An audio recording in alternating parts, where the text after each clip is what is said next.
Perkenalkan, saya Arga Priadi Said dengan NIM 4040138. Di sini kami akan membahas tentang proses transaksi dan proses pengendalian internal.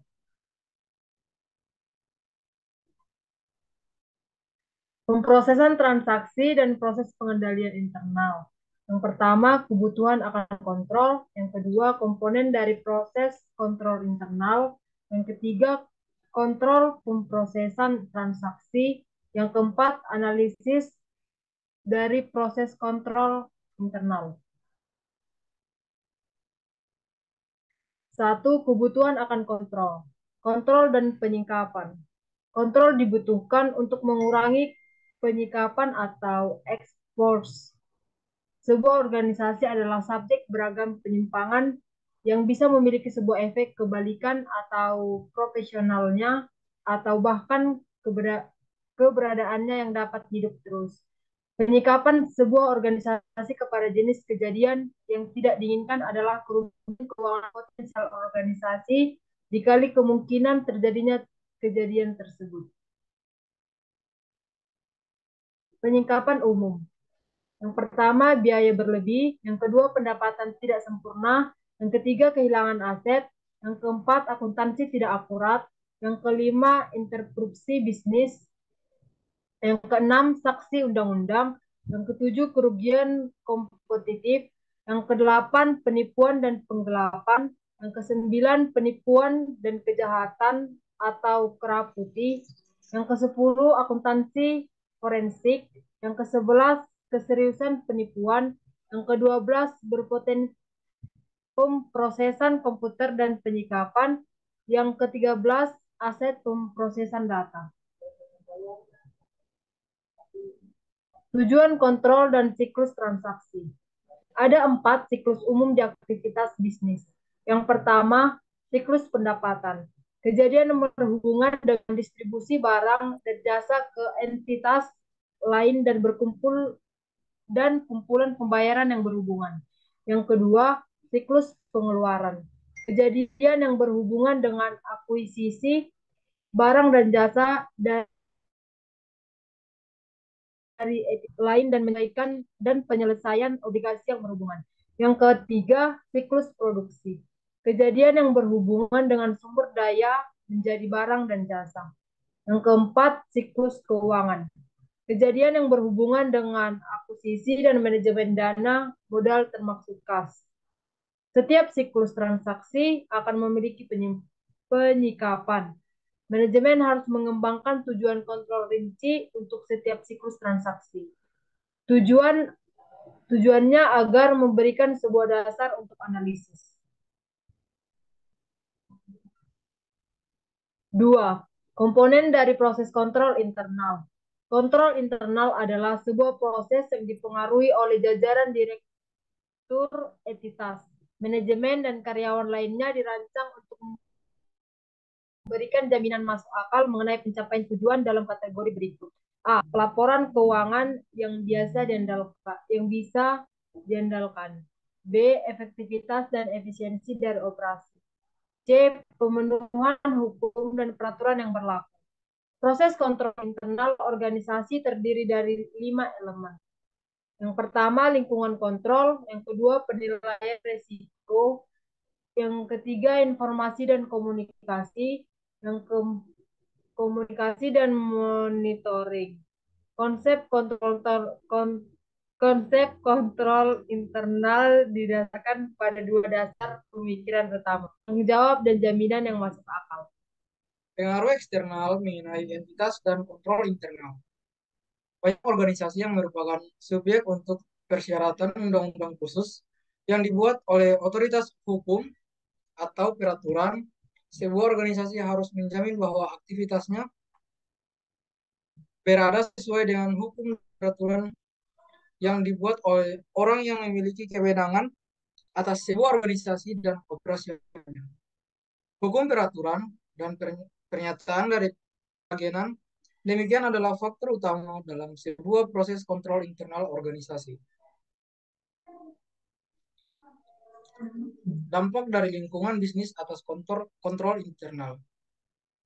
Pertimbangan penting lainnya adalah bahwa sebuah proses kontrol internal entitas akan bervariasi bergantung pada konteks ukurannya, struktur organisasional, karakteristik kepemilikan, metode pemindahan, pemrosesan, memelihara dan menilai informasi, persyaratan hukum dan peraturan, dan perbedaan dan kerumitan dari operasionalnya. Lingkungan kontrol. Lingkungan kontrol adalah efek kumpulan dari beragam faktor pada penguatan atau mengurangi efektivitas dari kebijakan dan prosedur khusus. Dengan kata lain, lingkungan kontrol mengatur keseluruhan nada dari organisasi dan mempengaruhi kesadaran kontrol dari karyawan.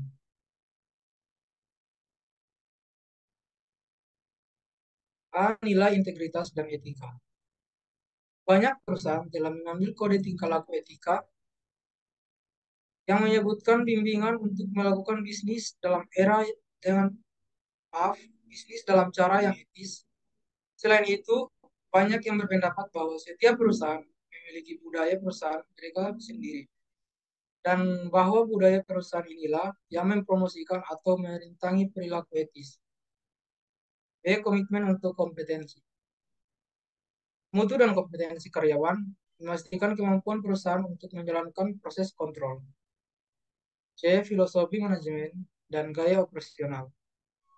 Bila manajemen percaya bahwa kontrol itu penting, mereka akan berusaha agar kebijakan dan prosedur kontrol yang efektif bisa diimplementasikan. D. Organisasional. Struktur organisasional didefinisikan dengan pola otoritas dan tanggung jawab yang ada di dalam organisasi yang menunjukkan pola komunikasi formal di dalam sebuah organisasi. E. Fungsi dari Dewan Direksi dan Komitenya. Dewan Direksi merupakan penghubung antara pemegang saham yang memiliki organisasi dan manajemen operasional organisasi. Komite audit biasanya dibebankan dengan keseluruhan tanggung jawab untuk laporan keuangan organisasi, termasuk pemenuhan dengan hukum dan peraturan yang ada. F. Cara memberikan otoritas dan tanggung jawab. Metode memberikan otoritas dan tanggung jawab dalam sebuah organisasi adalah indikatif dari filosofi manajemen dan gaya operasional. G. Kebijakan dan praktik sumber daya manusia. Kebijakan dan praktek sumber daya manusia meliputi pemisahan, kewajiban, penyalihan, rotasi pekerjaan, dan yang dipaksakan, serta propaganda. Penilaian risiko. Ada proses mengidentifikasikan, menganalisis, dan mengatur risiko yang mempengaruhi tujuan perusahaan. Aktivitas kontrol. Yang pertama, pemisahan kewajiban. Yang kedua, pemisahan otorisasi dan tanggung jawab aset. Yang ketiga, pemisahan pencatatan transaksi dari tanggung jawab aset. Yang keempat, dokumen dan catatan yang memadai. Yang kelima, akses terbatas kepada aset. Yang keenam, pemeriksaan akuntabilitas independen dan ulasan prestasi. Dan yang ketujuh, kontrol pemrosesan informasi. Informasi dan komunikasi. Yang pertama ada dokumentasi dari sistem, yang kedua sistem entry ganda dari akuntansi, dan yang ketiga komunikasi. Pengawasan atau monitoring. Pengawasan dicapai melalui aktivitas yang terus berjalan, evaluasi terpisah, atau suatu kombinasi dari keduanya. Aktivitas yang terus berjalan akan meliputi aktivitas penyediaan, manajemen, dan tindakan lain yang bisa diambil karyawan untuk meyakinkan proses kontrol internal efektif yang terus berjalan. Tiga, kontrol pemrosesan transaksi adalah prosedur yang dirancang untuk menjamin bahwa elemen dari proses kontrol internal organisasi diimplementasikan dalam sistem aplikasi khusus yang dikandung dalam setiap siklus transaksi organisasi. Kontrol pemrosesan transaksi terdiri dari kontrol umum dan kontrol aplikasi. Yang pertama, kontrol umum. Kontrol umum adalah mengenai keseluruhan lingkungan pemrosesan transaksi. Kontrol umum terdiri dari yang berikut. Yang pertama, rencana organisasi pemrosesan data. Yang kedua, prosedur operasional umum. Yang ketiga, tampilan kontrol peralatan. Dan yang keempat, kontrol akses data dan peralatan. Kontrol umum bisa jadi dipandang sebagai perlu tetapi tidak cukup untuk kontrol memadai dari pemrosesan transaksi.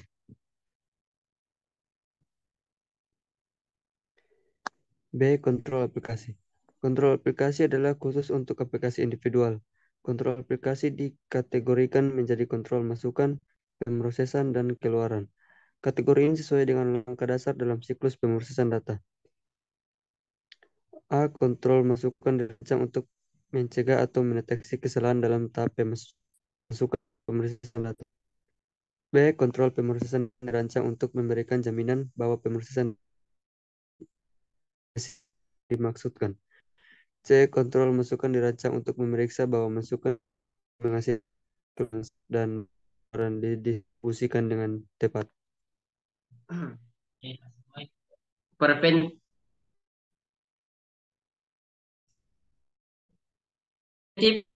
dan untuk mencegah kesalahan dan terjadi. Kontrol efektif bertindak untuk mengungkapkan kesalahan dan penipuan setelah mereka terjadi. Kemudian yang ketiga adalah kontrol korektif, bertindak untuk memperbaiki kesalahan. Kemudian kita masuk pada mengkomunikasikan tujuan kontrol internal. Tujuan dari kontrol internal harus dipandang sebagai relevan dengan orang yang akan menyusun sistem kontrol. Sistem harus dirancang hingga setiap karyawan diyakinkan bahwa kontrol dimaksudkan untuk mencegah kesulitan atau krisis kalau tidak bisa mempengaruhi mereka secara personal. Sasaran dan pola perilaku. Sasaran dari sebuah sistem kontrol internal dicapai melalui tindakan dari orang-orang di dalam sistem. Kepercayaan atas sebuah rencana formal organisasi dan metode dan ukuran yang berhubungan untuk mencapai sasaran ini memerlukan asumsi penting mengenai kolusi, melaporkan hal tidak biasa, hubungan data, dan pola perilaku lainnya di dalam organisasi. Independensi organisasi dan pemisahan kewajiban adalah konsisten dengan kontrol internal yang baik hanya bila kemungkinan dari kolusi di antara dua atau lebih karyawan seharusnya bisa adalah rendah. 4. Analisis kontrol internal.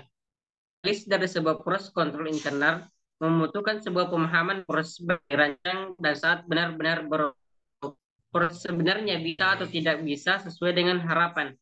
Dokumentasi bisa lewat waktu dan struktur bisa dioperasikan di prosedur baru. Prosedur bisa berubah secara informal untuk beradaptasi dengan keadaan yang tidak diduga sebelumnya saat sistem asli dirancang dan didokumentasikan. Kuesioner kontrol internal adalah teknik analitik umum yang digunakan dalam analisis kontrol internal. Kuesioner secara sebuah elemen pusat dalam sebuah program audit. Kadang-kadang analisis bisa merancang sebuah kuesioner untuk lebih sesuai dengan kebutuhan atau kontrol aplikasi memberikan struktur dari analisis yang hubungan dengan ulasan dari sistem informasi. Baik, itulah dari kami. Jika ada salah kata, sekali jangan bosan proses karena yang instan itu hanya Indomie. Cukup sekian dari kami. Sekian dan terima kasih.